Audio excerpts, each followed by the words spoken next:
नमस्कार। आज हम बात करने वाले हैं एक ऐसी दिव्य शक्ति के बारे में जो सिर्फ धन की देवी नहीं है, बल्कि जीवन में संतुलन और सच्ची समृद्धि की असली स्रोत हैं। तो चलिए महालक्ष्मी के इस गहरे रहस्य को समझते हैं। सोचिए, इस एक लाइन में ही कितना कुछ कह दिया गया है। महालक्ष्मी का आशीर्वाद सिर्फ धन दौलत तक नहीं है, नहीं, बल्कि ये जीवन के हर पहलू में बैलेंस, प्रॉस्पेरिटी और पॉजिटिविटी लाने का एक वादा है।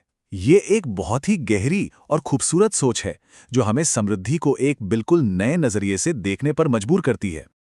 तो महालक्ष्मी को अगर सही मायनों में समझना है तो हमें उन्हें सिर्फ धन की देवी मानने वाली सोच से थोड़ा आगे बढ़ना होगा।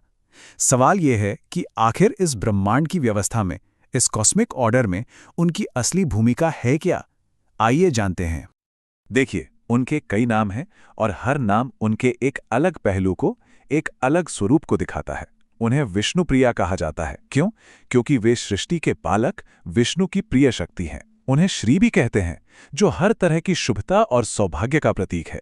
और कमलालया मतलब कमल पर विराजने वाली, जो पवित्रता और निर्मलता को दिखाता है। ये नाम ही हमें उनकी पहचान की गहराई से मिलाते हैं। ये बात बहुत गहरी है, जरा इस पर सोचिए। मतलब उनका होना ही अपने आप में कितना जरूरी है। उनके बिना ना तो जीवन में कोई सुंदरता है, न भाग्य है और ना ही सच्ची खुशी। ये दिखाता है कि वो कितनी फंडामेंटल पावर हैं, जिनके बिना ये सृष्टि, ये दुनिया अधूरी है। तो चलिए अब चलते हैं उनकी उस अद्भुत कहानी की तरफ कि वो प्रकट कैसे हुईं।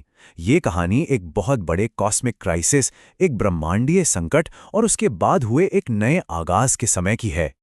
तो हुआ ये था कि देवताओं की शक्ति कम हो गई थी और असुरों का आतंक बढ़ता जा रहा था। तब भगवान विष्णु के कहने पर देवताओं और असुरों ने मिलकर क्षीरासागर का मंथन किया। इस मंथन से पहले तो जहरीला विष निकला, फिर कई दिव्य चीजें निकलीं और अंत में मां महालक्ष्मी प्रकट हुईं। जरा उस सीन को इमेजिन करके देखिए। समुद्र से सूरज की तरह तेज एक सुनहरी रोशनी निकली और उसी रोशनी के बीच से देवी का जन्म हुआ। वो पल सृष्टि के लिए एक नई उम्मीद और एक नई शुरुआत लेकर आया था। अब देखें उनके हाथों में जो प्रतीक हैं, उनका भी एक गहरा मतलब है। कमल पवित्रता का प्रतीक है, जो कीचड़ में खिलकर भी बेदाग रहता है। अमृत का कलश अमरता का संदेश देता है। उनकी एक मुद्रा है वरद मुद्रा, जो वरदान देती है, और दूसरी है अभय मुद्रा, जो हर तरह के डर से आजाद करती है। ये सारे प्रतीक मिलकर उनके दिव्य स्वरूप को पूरा करते हैं। और जैसे ही वो प्रकट हुईं, पूरे ब्रह्मांड में मानो एक ही गूंज थी। देवताओं ने घोषणा की, श्री आई है, संसार में सौभाग्य आया है। ये सिर्फ एक वाक्य नहीं था, बल्कि उस गहरी राहत और खुशी की लहर थी जिसने निराशा में डूबे ब्रह्मांड को एक नई उम्मीद दे दी थी। तो कहानी यहां खत्म नहीं होती। अगला पड़ाव है उनका विवाह, एक ऐसी दिव्य साझेदारी जिसने ब्रह्मांड में संतुलन को स्थापित किया। चलिए आगे बढ़ते हैं और देखते हैं कि ये सब कैसे हुआ। जब देवी प्रकट हुईं, तो उन्होंने अपने वर के रूप में भगवान विष्णु को चुना।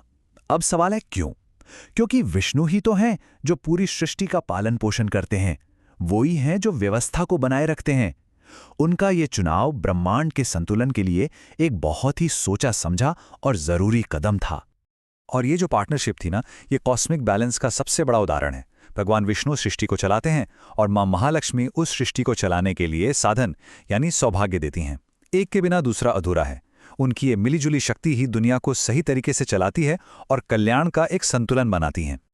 चलिए अब एक कहानी देखते हैं जो महालक्ष्मी के कोर प्रिंसिपल्स को, मतलब उनके मूल सिद्धांतों को और भी साफ कर देगी।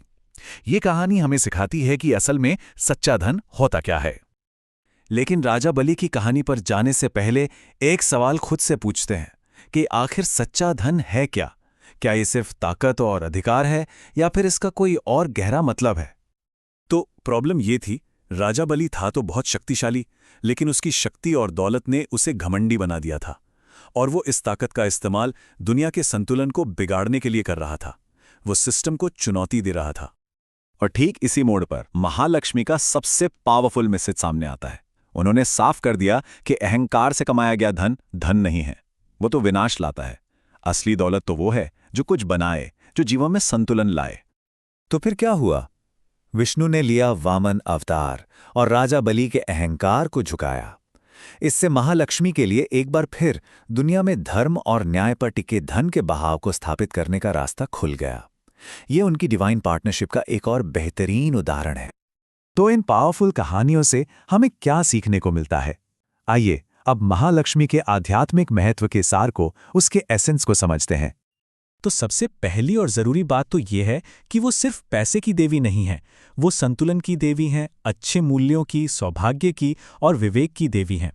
वही हैं जो घर में शांति लाती हैं, समृद्धि का स्रोत बनती हैं और जीवन से हर तरह की नेगेटिविटी को दूर करती हैं। तो फिर असली प्रोस्पेरिटी का फॉर्मूला क्या है? देखिए, ये सिर्फ किस्मत का खेल नहीं है, ये 3 चीजों का बैलेंस है। कड़ी मेहनत, सदाचार यानी सही आचरण और फिर सौभाग्य यानी देवी की कृपा। जब ये तीनों चीजें एक साथ आती हैं, तभी जीवन में सच्ची समृद्धि आती है। और हां, एक आखिरी बात जो शायद सबसे जरूरी है, धन कैसे कमाया गया है यही बात तय करती है कि वो टिकेगा या नहीं। सिर्फ न्याय और पवित्रता के रास्ते पर चलकर कमाया गया धन ही स्थायी होता है और जीवन में असली संतुलन लाता है। तो आज की इस पूरी चर्चा के बाद एक सवाल पर सोचना बनता है कि अपने जीवन में वो कौन सी चीजें हैं जो संतुलन और सही मूल्यों से आती हैं। वही तो असली संपत्ति है ना? क्योंकि ये सिर्फ एक पुरानी कहानी नहीं है, ये एक ऐसा सबक है जो आज भी उतना ही सच और रेलेवेंट है।